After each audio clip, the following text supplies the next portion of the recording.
Eu chamei nossa conversa hoje se o reino de Deus é fato consumado ou ainda está por vir. Dois textos, Lucas 8:1 e Lucas 17, 20 e 21. Lucas 8:1 diz assim: Depois disso, Jesus ia passando pelas cidades e povoados, proclamando as boas novas do reino de Deus.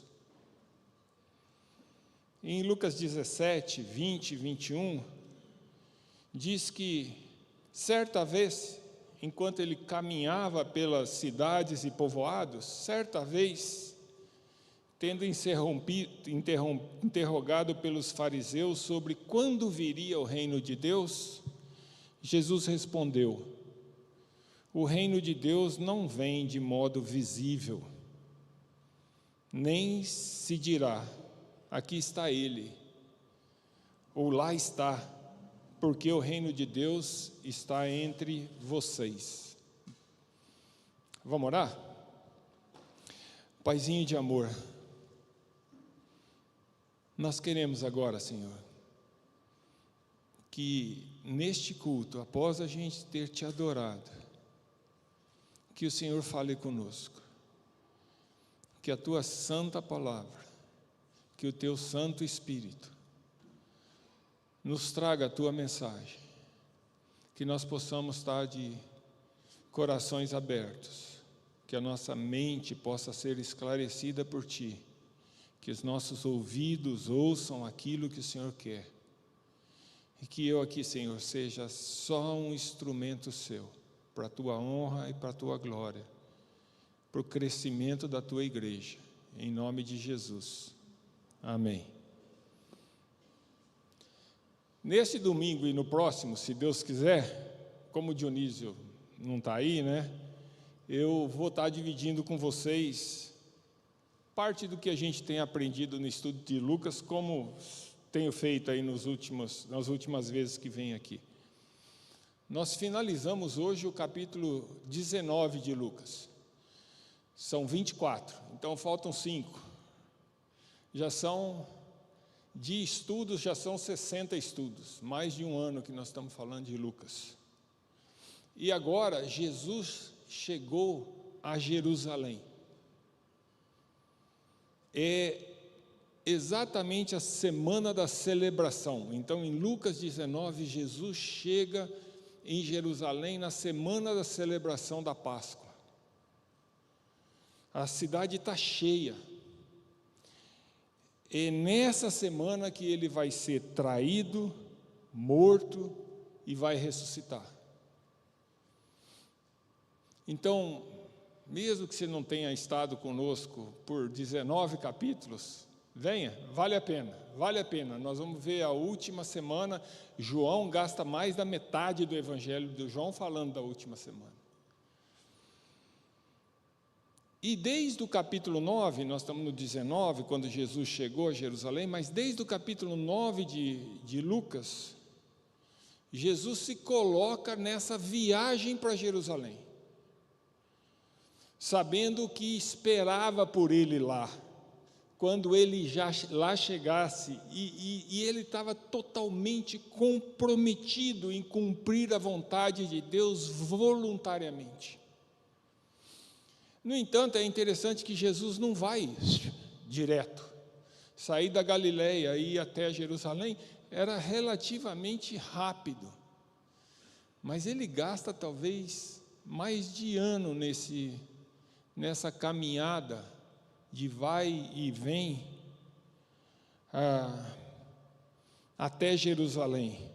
Ele vai, ele volta, ele vai para a direita, ele vai para a esquerda, com um propósito, de levar por onde ele passasse, nas aldeias, nas cidades, o objetivo principal dele era a mensagem do reino de Deus, ensinar a mensagem do reino de Deus.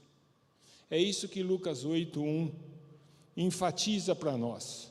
O objetivo era proclamar as boas novas do reino e anunciar o evangelho do reino de Deus. E ele faz isso enquanto caminha para cumprir o maior ato de amor, sofrendo o castigo meu e seu, que nós deveríamos sofrer pelos nossos pecados. Então, nessa caminhada, em certa ocasião, os fariseus fazem a Jesus uma pergunta que ainda hoje continua sendo a pergunta de muitos de nós, a pergunta que muitos de nós fazemos. Afinal, quando vem o reino de Deus? Colocando a pergunta de uma outra forma, a gente pergunta, né? O reino de Deus já está aqui? Já foi consumado? Ou ainda é uma realidade para acontecer, uma realidade futura? E creio que muitos de nós somos capazes de dar a resposta certa. O reino de Deus já está parcialmente aqui, presente entre nós, e ao mesmo tempo ele ainda é futuro, pois ele não está completamente consumado, instalado. Muitas das bênçãos do reino já podem ser desfrutadas, mas muitas ainda estão por vir. Nós já podemos desfrutar da parte do poder do reino, mas nem todos estão disponíveis. A batalha decisiva contra o pecado, contra Satanás, contra a doença, contra a morte, essa batalha já foi travada e foi vencida pelo Rei em sua morte e em sua ressurreição. Mas a guerra ainda não acabou. Nosso pecado ainda precisa ser confrontado, precisa ser reconhecido, precisa ser confessado. Satanás ainda precisa ser resistido.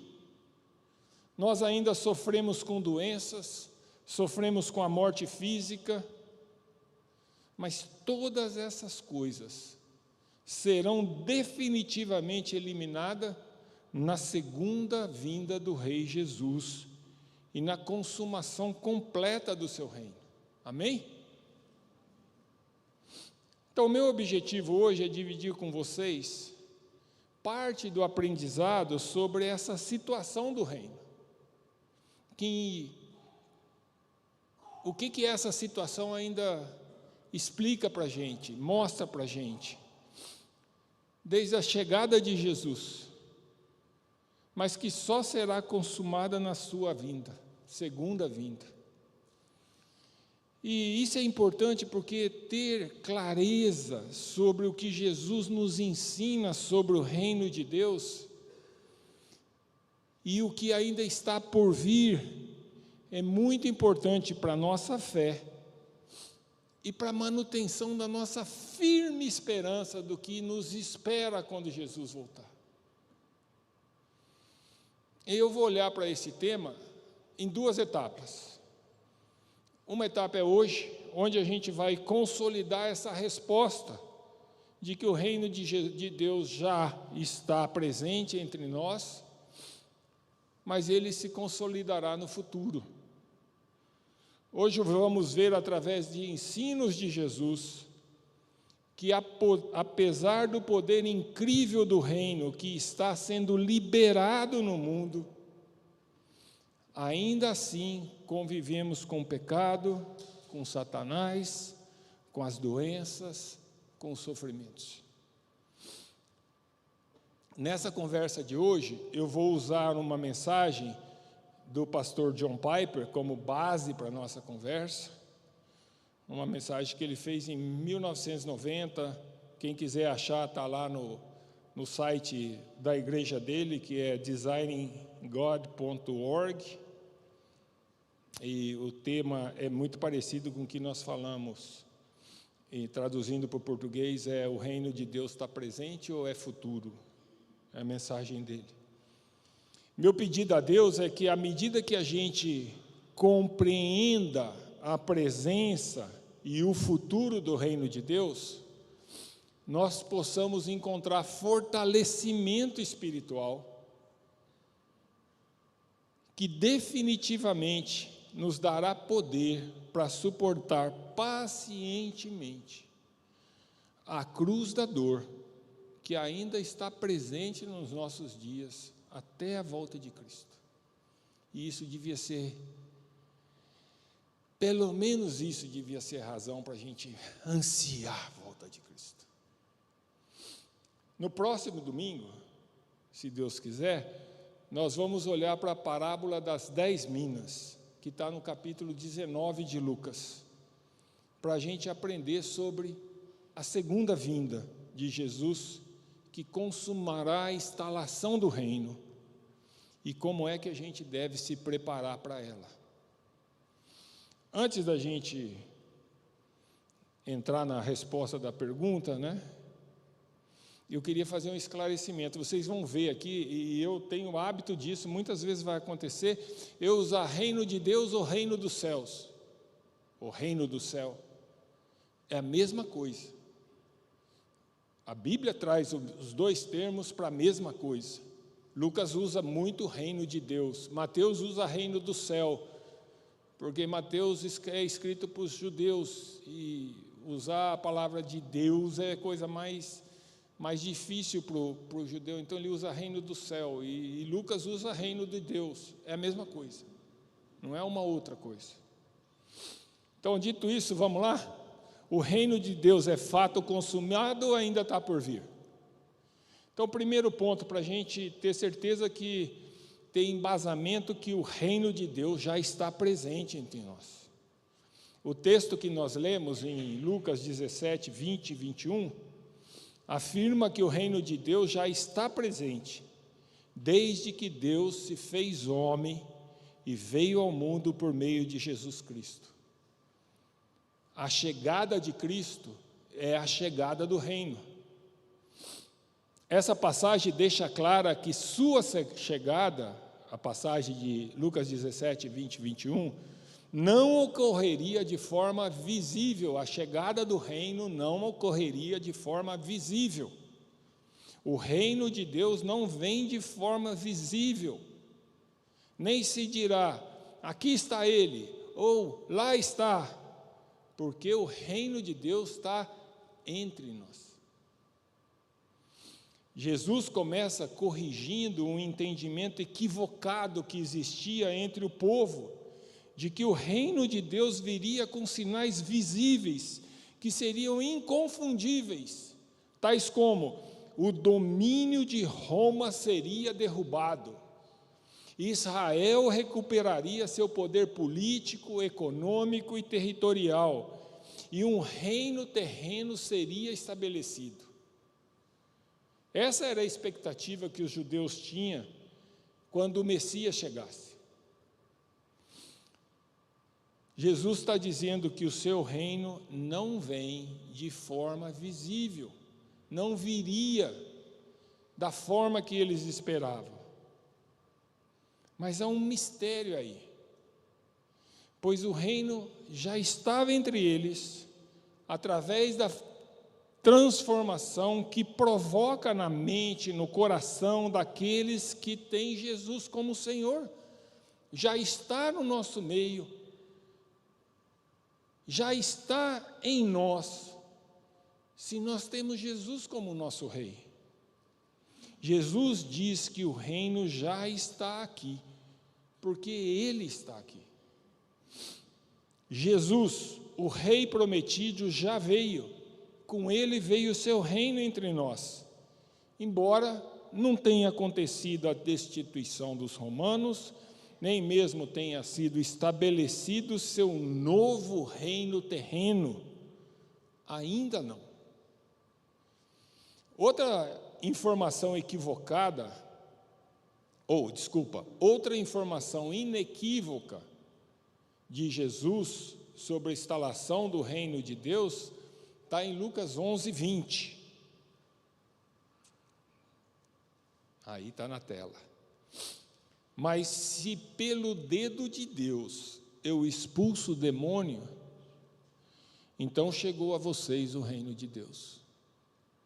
Nessa ocasião, os fariseus acusavam Jesus de que a expulsão de demônios que Jesus fazia é porque ele estava em acordo com os demônios. E Jesus, obviamente, nega isso. E ele declara: pelo poder de Deus, se pelo poder de Deus chega uma pessoa e traz libertação dos poderes malignos, é porque o poder do reino de Deus está em ação, e o reino de Deus já se faz presente. Não é esperado que o demônio ataque ele mesmo.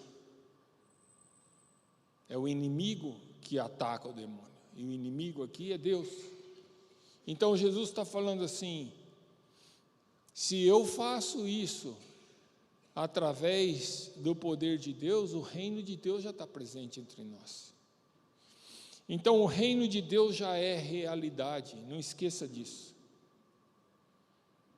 Mas ao mesmo tempo o reino de Deus não está presente ainda, consolidado, completo.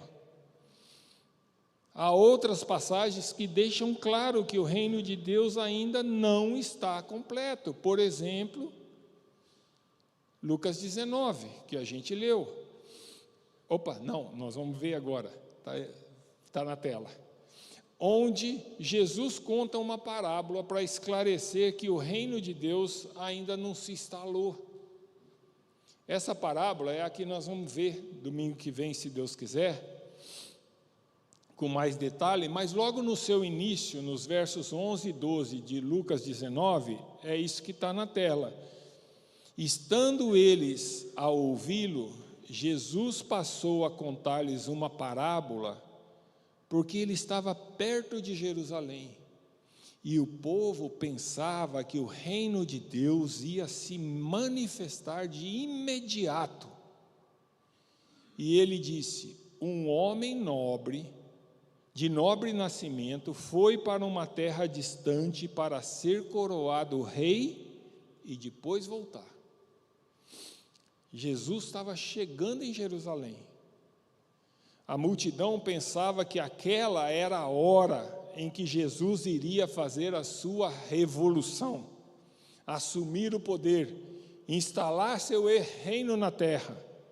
Essa era a forma que o povo esperava o Messias e o seu reino. Para eles, o Messias viria com sinais maravilhosos que resultaria na destruição de todos os inimigos de Israel e seria implantado um reino de paz e justiça no mundo. Então Jesus conta essa parábola, a parábola das 10 minas, para esclarecer que o reino de Deus não viria daquela forma. E isso aconteceria sim, mas em um tempo futuro. O homem nobre da parábola, que vai para uma terra distante para ser coroado rei e depois voltar, representa Jesus. Em outras palavras, Jesus iria voltar para o céu, estaria fisicamente ausente da terra por um tempo, para então voltar e estabelecer seu reino em poder e glória. Não se engane, a consumação do reino de Deus ainda está por acontecer, e é certo, seguro, que acontecerá no futuro. Isso cria um mistério. Era um mistério para aquele pessoal. De acordo com Lucas 17, 20 e 21, o reino de Deus está entre nós, mas de acordo com Lucas 19, 11, a instalação do reino de Deus ainda está por vir. O que tem nesse mistério? Esses textos, os dois que eu falei e outros que estão na Bíblia, fundamentam o conceito do já e ainda não, do reino de Deus. Segundo Jesus, o reino já chegou de certa forma, mas sua manifestação completa ainda está no futuro. Essa realidade gerou confusão entre os líderes religiosos, entre os fariseus, O próprio João Batista mandou seus discípulos perguntar a Jesus se ele era mesmo o Messias. A multidão oscilou entre reconhecer que ele era, proclamando ele, mas ao mesmo tempo condenando ele mais tarde. Por não entender o que estava acontecendo, Pilatos pediu a Jesus: diga, afinal, quem é você? Até os próprios discípulos, sem entendimento claro, abandonaram e ficaram perdidos entre a sexta-feira da paixão e o domingo da ressurreição. O mistério do reino consiste no fato de que o reino veio em uma primeira etapa, uma vinda de Jesus como servo sofredor, para tratar do problema do pecado, mas ainda não foi instalado de forma completa.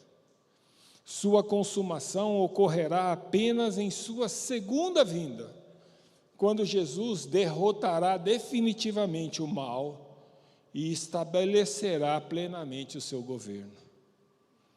A forma que o Antigo Testamento apresenta a instalação do reino de Deus trouxe esse entendimento equivocado na cabeça do povo daquela época, de que em um grande dia,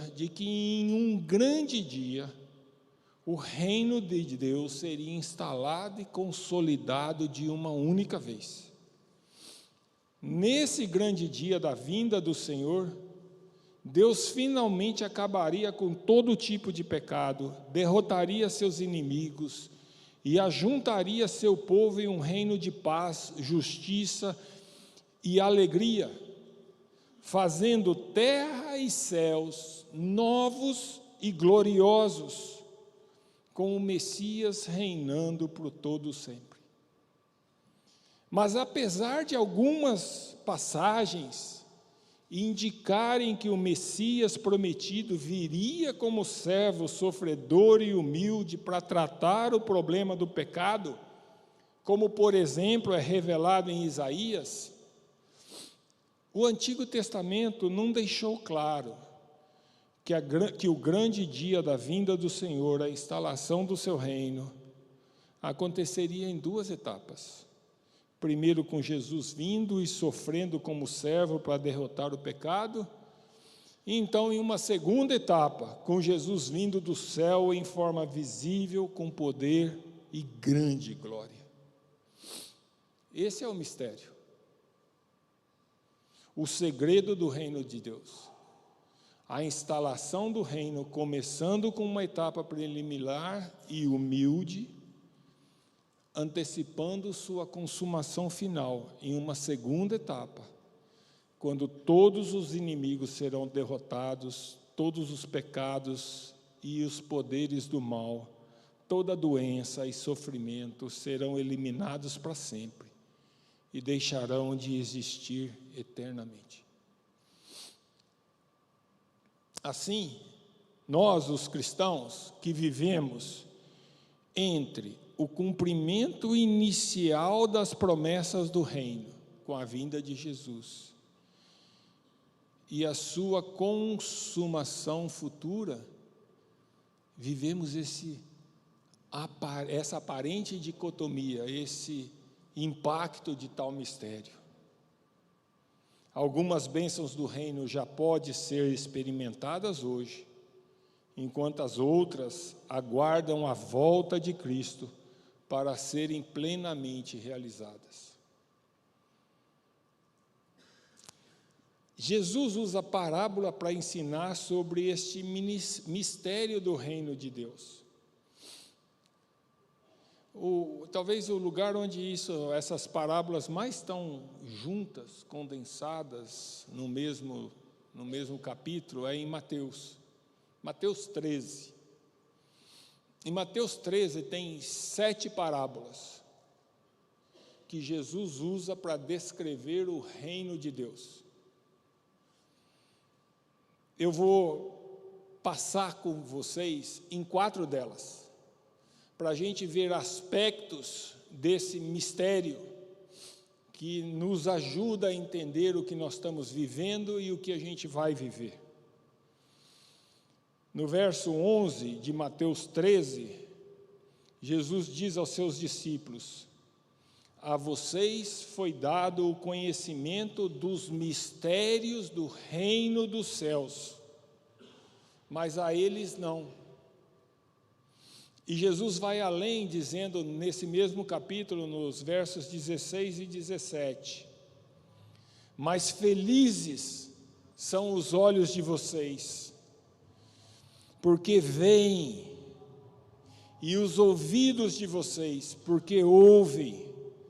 Pois eu lhes digo a verdade, muitos profetas e justos desejaram ver o que vocês estão vendo, mas não viram, e ouvir o que vocês estão ouvindo, mas não ouviram. Todos nós, desde o nascimento de Jesus, somos privilegiados por poder ver, ouvir, testemunhar, ter relatado coisas do reino de Deus, mostradas e esclarecidas em Jesus no Novo Testamento. Os profetas, os homens de Deus, que antecederam a vinda de Jesus, desejaram muito ver e ouvir o que os discípulos de Jesus e todos nós hoje temos revelado. Mesmo sabendo que o reino de Deus já está presente, mesmo conhecendo a obra de Jesus e aceitando que o reino de Deus será definitivamente instalado na segunda vinda de Jesus, ainda esse tema parece misterioso para muitos de nós. Jesus então nos deixa parábolas que são verdadeiras luzes para entendermos aspectos desse mistério. E como eu disse, das 7 que tem em Mateus 13, eu vou passar com vocês 4. A primeira delas é a parábola do semeador. Quem conhece a parábola do semeador, assim, me ajuda. Então, ela está em Mateus, ela está em Lucas, e ela começa, Jesus começa a parábola, ele ensina, logo depois ele ensina a explicação da parábola, nos versos 18 e 19. Jesus fala assim, verso 18 e 19: portanto, ouçam o que significa a parábola do semeador. Quando alguém ouve a mensagem do reino, e aí ele vai continuar a explicação, que eu vou resumir. Resumidamente, quando alguém ouve a palavra do reino, 4 coisas acontecem. Está aí na tela. Primeira coisa que acontece é que Satanás pode vir e arrancar a semente da palavra, e ela não vai acontecer nada. Não vai brotar, não vai dar resultado nenhum. A segunda coisa que acontece é que o calor das tribulações pode queimar a plantinha que começou a nascer. Morre e acaba. A terceira coisa que pode acontecer, os espinhos das preocupações dessa vida pode sufocar a semente que brotou, que germinou, e ela morre. E por último, ela pode, que caiu num bom terreno, ela pode viver, crescer, e ela vai dar frutos, vai frutificar, muitos frutos. Olha para aí, 4 casos, dos 4, 3 não vingaram, só uma vingou. E Jesus está falando lá, quando ele faz essa parábola, é o que acontece com a mensagem do reino de Deus. O mistério aqui é que, diferentemente do que se esperava quando o reino chegasse, a mensagem do reino está sendo pregada, salva alguns, mas não está conquistando o mundo inteiro de uma só vez. Dos 4 casos, só um deu resultado, 3 se perderam. Não se esperava que isso acontecesse quando o Messias viesse dizendo: o reino está próximo, o nosso Deus reina. Esse é o mistério do reino. Nem todos que ouvem suas boas novas aceitam o reino. A outra parábola é a parábola do joio. Quantos aqui conhecem a parábola do joio, às vezes chamada do joio e do trigo? Pô, está diminuindo o número de irmãos. Vocês estão com vergonha ou é, né? Então, do joio e do trigo. Vamos olhar para elas. Está em Mateus 13 também. E olhando para o verso 24, Jesus inicia a parábola dizendo assim. Próximo slide aí para nós. O reino dos céus é como um homem que semeou boa semente em seu campo. O reino dos céus é como um homem que semeou boa semente em seu campo. E aí a parábola continua dizendo que então veio o inimigo, o maligno, e semeou joio no meio do trigo. Jesus está dizendo que essa situação é semelhante ao reino de Deus. Os filhos do rei e servos do inimigo, ou filhos do inimigo, vivendo juntos e misturados, lado a lado. Até quando? Até que venha a colheita e eles sejam separados no dia do julgamento final.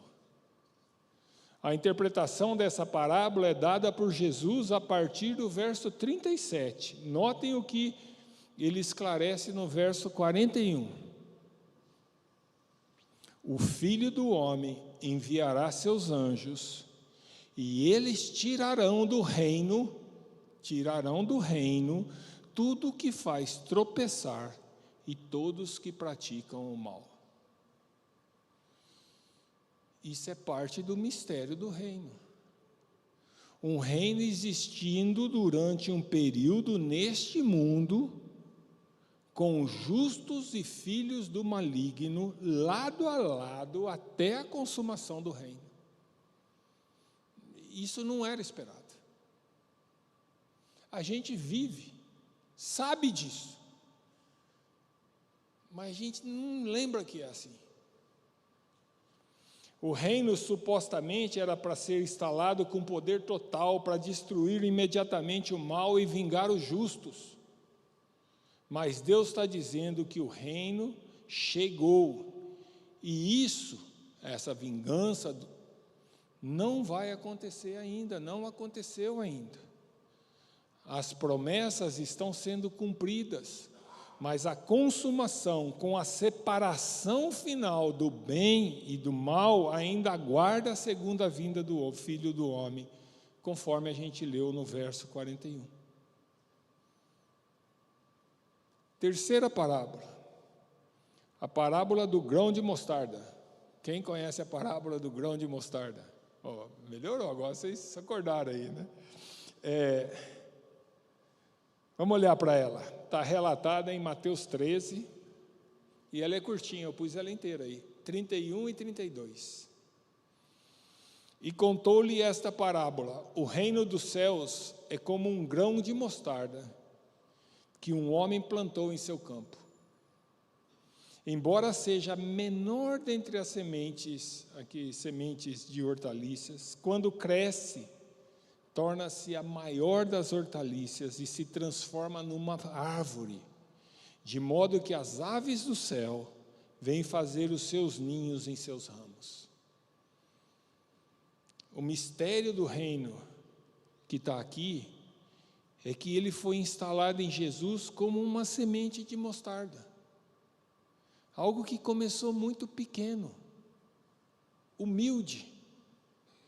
Não veio como uma tropa militar, grande, avassaladora, como esperavam. Mas aquela semente, um dia será uma árvore frondosa e grande. E povos de todos os lugares da terra vão se abrigar nela. O mistério aqui é que o reino de Deus veio ao mundo sem a transformação, sem a revolução, sem o cataclisma que a maioria esperava, como a semente de mostarda. Agora eu quero ver. Parábola da rede. Quem conhece a parábola da rede? Essa até eu falo que, se me perguntasse, eu ia falar, não, qual delas? Parábola da rede, Mateus 13, 47 a 52. Jesus usa novamente algo do dia a dia, como ele fazia em todas as parábolas, para ilustrar o mistério do reino de Deus. Em Mateus 13, 47 a 50, Jesus diz: o reino dos céus é ainda como uma rede que é lançada ao mar e apanha toda sorte de peixes. Eu fui fazendo pergunta qual a gente conhece, porque essa aqui eu não lembrava dela, eu nunca vi alguém pregando sobre ela. Não quer dizer que não tem, mas não é comum. Por quê? Porque Jesus está falando assim, o reino de Deus é como uma rede que o pescador lança ao mar e apanha toda sorte de peixe, todo tipo de peixe. Quando está cheia, os pescadores a puxam para a praia, então se assentam, juntam os peixes bons em cestos, mas jogam fora os ruins. Assim acontecerá no fim desta era. Os anjos virão, separarão os perversos dos justos e lançarão aqueles na fornalha ardente, onde haverá choro e ranger de dente. O mistério do reino de Deus que aparece nessa parábola é que o poder do reino é como uma rede de pescador. Ela arrasta e captura diferentes tipos de pessoas, pessoas boas e pessoas más.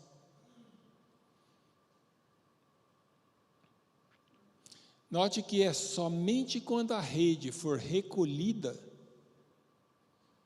no fim desta era, na volta de Jesus, é que os peixes bons serão separados dos peixes ruins. Presta atenção aqui comigo. Você percebeu que a separação descrita na parábola não é entre o peixe que foi pego na rede do reino de Deus e o peixe que não foi pego na rede de Deus. Não. Não é esse o ponto da parábola. A separação descrita aqui é entre dois tipos de pessoas que foram pegas na rede do reino. Ambas estão dentro da rede. Na separação no final dos tempos, um será mantido, guardado, e o outro será jogado fora para ser queimado na fornalha. Então, o mistério do reino de Deus não é somente o fato de ele começar limitado em seu escopo, em seu efeito no mundo.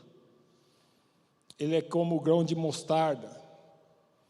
Mas o mistério do reino de Deus é que as pessoas que são atraídas pelo poder do reino de Deus formam ainda uma mistura de gente. Alguns são discípulos verdadeiros, Outros são hipócritas. Alguns hipócritas conscientes, outros hipócritas sem saberem que são. E a separação vai ocorrer quando o rei voltar. Vamos então juntar tudo isso que nós estamos falando, em um resumo, antes de irmos para a aplicação e fechar a nossa conversa. O ponto central da nossa conversa de hoje foi que o reino de Deus é presente e, ao mesmo tempo, é futuro. Com a vinda de Jesus e a instalação do reino de Deus, houve o cumprimento de muitas promessas sobre o reino de Deus, mas o reino, em sua plenitude, ainda não está consumado. Esse é o mistério do reino. Visto isso, eu quero passar para vocês duas aplicações. E eu vou basicamente copiar duas aplicações que lá no sermão do John Piper aparece. A primeira aplicação é uma advertência. Com tudo isso que nós vimos, cuidado para não insistir que Deus demonstre agora dimensões do reino que Ele reservou para a consumação. Jesus nos ensina na oração do Pai Nosso que a gente deve orar para que o reino venha, para que a vontade dEle seja feita. Mas cuidado para a gente não querer e desacreditar naquilo que Deus nos promete, porque nós temos determinadas expectativas que não estão sendo cumpridas. Às vezes a nossa expectativa é como a do judeu lá atrás, que entendia errado a chegada do reino. O reino, no presente, é limitado por sua abrangência e seus efeitos. Cuidado também para não presumir que todos os que estão sendo atraídos pelo poder do reino são filhos do reino. É o que aparece na parábola da rede. O poder do reino recolhe muitos, atrai muitos em sua rede. Lembra, está lá em Mateus 7, 22, lembra daquela passagem onde, quando Jesus volta, Ele olha para muitos e fala assim, não te conheço. E eles vão falar, mas nós fizemos maravilhas em teu nome. Ele vai falar, não te conheço.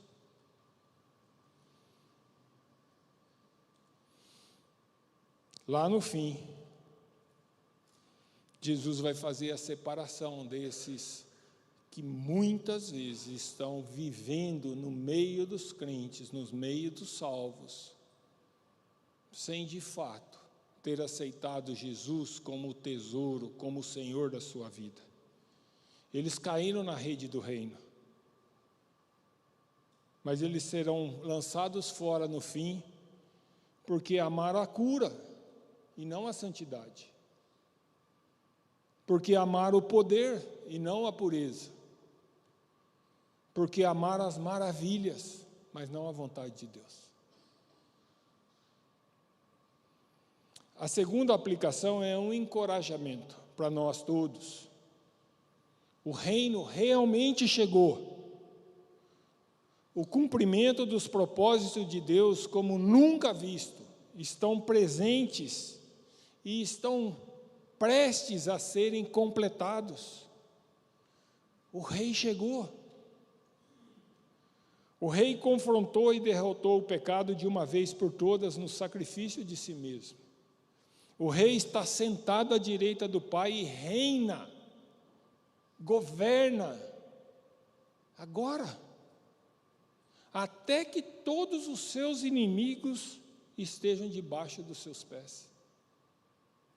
A justiça do rei já é nossa, pela fé que temos em Jesus. O Espírito do rei já habita em nós.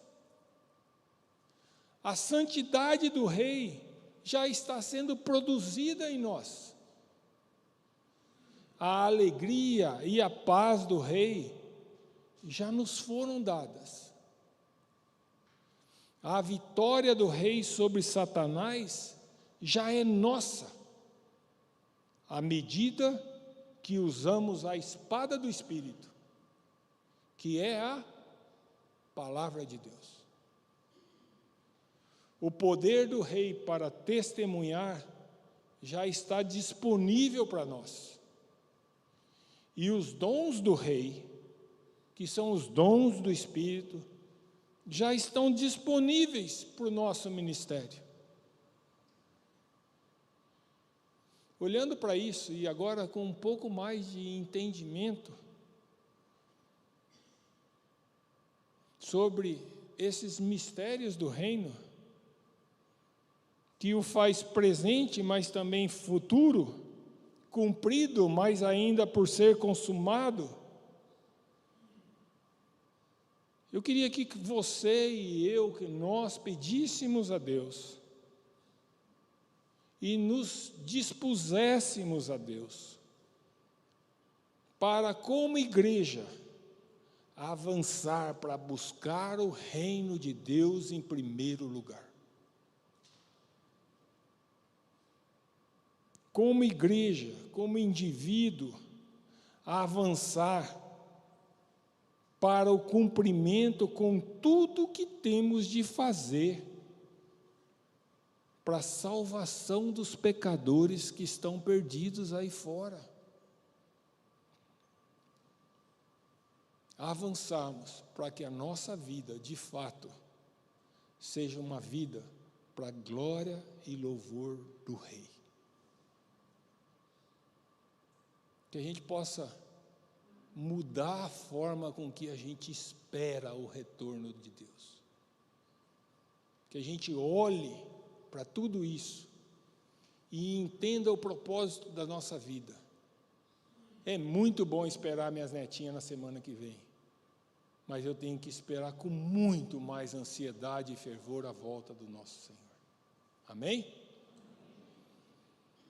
No próximo domingo, nós vamos avançar nesse tema, olhando para a parábola das 10 minas, onde Jesus nos ensina o que nos espera na consumação do seu reino quando da sua volta. Vamos orar?